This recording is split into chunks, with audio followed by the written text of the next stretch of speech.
भारत ने पकड़ी कतर की गर्दन, 8 के बदले 500 लोगों को किया गिरफ्तार। 57,000 करोड़ की टैक्स चोरी करके बुरा फंसा कतर। अब भारत बताएगा क्या होता है झूठे केस में फंसाने का इंजाम। दोस्तों, भारत और कतर के बीच चल रहे विवाद ने एक बहुत बड़ा और अहम मोड़ ले लिया है, क्योंकि कतर सरकार के द्वारा भारत के उन 8 पूर्व नेवी ऑफिसर्स को फांसी देने के दिन नजदीक आ रहे हैं, जिसके बदले में भारत ने अब कतर के ऊपर एक्शन लेने की प्रक्रिया स्टार्ट कर दी है। भले ही कतर हमारे 8 पूर्व नौसैनिकों को फांसी दे रहा हो, परंतु ईंट का जवाब पत्थर से देते हुए भारत अब कतर के 500 लोगों को गिरफ्तार कर चुका है और यह नंबर आगे और भी कई गुना बढ़ने वाला है। दूसरी तरफ भारत अपने इस नए दुश्मन को आर्थिक चोट पहुंचाने का भी कोई मौका नहीं छोड़ रहा। मिडिल ईस्ट के कई मुस्लिम देश कतर की जगह अपने ज्यादातर प्रोजेक्ट भारत को दे रहे हैं और इससे कतर जलकर राख हुआ जा रहा है। इतना ही नहीं, भारत ने अपने लिए तेल और गैस का इंतजाम भी दूसरे रास्ते से कर लिया है, जिससे अब हमें कतर के ऊपर निर्भर रहने की कोई जरूरत बाकी नहीं रह गई है। यानी भारत अब कतर को 1 या 2 नहीं बल्कि 3 तरफ से घेर रहा है और अपनी पकड़ को इतना मजबूत करता जा रहा है कि कतर खुद सामने से आकर हमारे नेवी ऑफिसर को छोड़ने पर मजबूर हो गया है। पूरी डेवलपमेंट क्या है इस वीडियो में समझते हैं। भारत जिस तरह से 8 नेवी ऑफिसर को छुड़ाने में कामयाबी हासिल कर रहा है, उसके लिए वीडियो को एक लाइक जरूर करें। साथ ही इसी तरह और भी नॉलेजेबल वीडियो पाने के लिए चैनल को सब्सक्राइब जरूर करें। दोस्तों, भारत और कतर के बीच जो विवाद चल रहा है, यह तो आप सब लोग जानते ही होंगे। कतर ने हमारे 8 पूर्व नौसैनिकों को जासूसी के केस में गिरफ्तार करके उन्हें मौत की सजा देने का ऐलान कर दिया है। इस खबर को बाहर आए तकरीबन 1 महीना बीत चुका है और यह विवाद अभी तक थमने का नाम नहीं ले रहा, बल्कि सही मायनों में देखें तो दिन प्रतिदिन यह विवाद और ज्यादा बढ़ता ही जा रहा है। इसका कारण यह है कि भारत अब एक्शन मोड में आ गया है और भारत ने कतर को सबक सिखाना शुरू कर दिया है। और जब भारत किसी देश से बदला लेने का इरादा कर लेता है तो फिर उस देश को कोई नहीं बचा सकता, और यही हाल कतर का भी हो रहा है, जहां 8 के बदले भारत ने कतर के 500 लोगों को हिरासत में ले लिया है और बताया जा रहा है कि आगे लोगों की संख्या और भी बढ़ सकती है। असल में जब कतर ने भारतीय नेवी ऑफिसरों को फांसी की सजा सुनाई तो इसके कुछ समय बाद ही यह खबर निकलकर सामने आ गई थी कि कतर की एयरलाइन कंपनी कतर एयरवेज ने भारत में जीएसटी की बहुत बड़ी चोरी की है। मामले की जांच हुई तो पता चला कि इस एयरलाइन ने कोई छोटी मोटी नहीं बल्कि पूरे 57,000 करोड़ की टैक्स चोरी की है। दरअसल कतर एयरवेज का कोई भी प्लेन जब भारत में लैंड करता है तो उसे कई तरह के चार्जेस भारत को चुकाने पड़ते हैं और इस अमाउंट पर टैक्स यानी जीएसटी भी लगता है।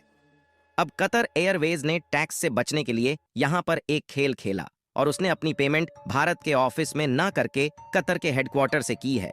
और कतर इस साल तक टैक्स की चोरी करता रहा, लेकिन आखिरकार ये चोरी पकड़ी गई और जांच करने पर पता चला कि 2020 से लेकर 2023 जून तक कतर एयरवेज 57,000 करोड़ की टैक्स चोरी कर चुका है। और इस चोरी में कोई 1-2 नहीं बल्कि इसके सैकड़ों एम्प्लॉयज शामिल हैं। बात बढ़ने लगी और भारत के अफसरों ने गिरफ्तारियां शुरू कर दी। जैसे जैसे लोगों के नाम सामने आते गए वैसे ही उन्हें गिरफ्तार किया जाता रहा और देखते ही देखते यह नंबर 500 को क्रॉस कर गया और ये बताया जा रहा है कि अभी और भी बहुत लोगों को गिरफ्तार किया जाएगा। कतर को लग रहा था कि वह हमारे 8 पूर्व नौसैनिकों को गिरफ्तार करेगा और हम उसका कुछ बिगाड़ नहीं पाएंगे, लेकिन भारत ने अब अपने उन 8 जवानों के बदले कतर के 500 से ज्यादा लोगों को हिरासत में ले लिया है। और जिस तरह इसके पिछले 1 महीने में कतर ने हमें अपने तेवर दिखाए हैं, उनको ध्यान में रखते हुए यह कहना गलत नहीं होगा कि ये 500 लोग अब आसानी से नहीं छूट पाएंगे। असल में कतर एक बहुत छोटा सा देश है जिसकी इकोनॉमी में कतर एयरवेज का योगदान अच्छा खासा रहता है। ऐसे में अगर इस एयरलाइन को कोई नुकसान होता है तो वह सीधा कतर की इकोनॉमी को हिट करेगा और यह कतर को काफी भारी पड़ सकता है। इसके अलावा कतर के लिए एक मुसीबत यह भी है कि अब उसके पास भारत को घेरने का कोई तरीका नहीं बचा है। अब न हमें अपनी गैस की धौंस दे सकता है और न ही किसी दूसरे प्रोडक्ट के एक्सपोर्ट को रोकने की धमकी। भारत अपनी जरूरत का 50% हिस्सा कतर से इंपोर्ट करता है और कतर को इसी बात का सबसे ज्यादा घमंड है, क्योंकि उसको लगता है कि भारत को उसकी गैस की जरूरत है और अपनी जरूरत की मजबूरी में भारत उससे कुछ भी नहीं कह पाएगा।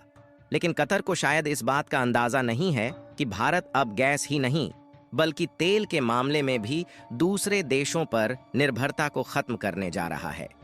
जी हाँ दोस्तों, भारत ने पूरी तैयारी कर ली है कि वह अपनी ऑयल एंड गैस जरूरतों को अब कतर से नहीं बल्कि दूसरे देशों से पूरा करेगा। और इसके लिए भारत ने कोई एक नहीं बल्कि तीन विकल्प खोज निकाले हैं।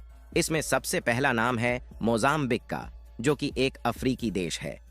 मोजाम्बिक के अंदर दुनिया की सबसे बड़ी एलएनजी फैसिलिटी मौजूद है और भारत ने इस प्रोजेक्ट को $20 मिलियन इन्वेस्ट करके अपना बनाने का ऐलान कर दिया है।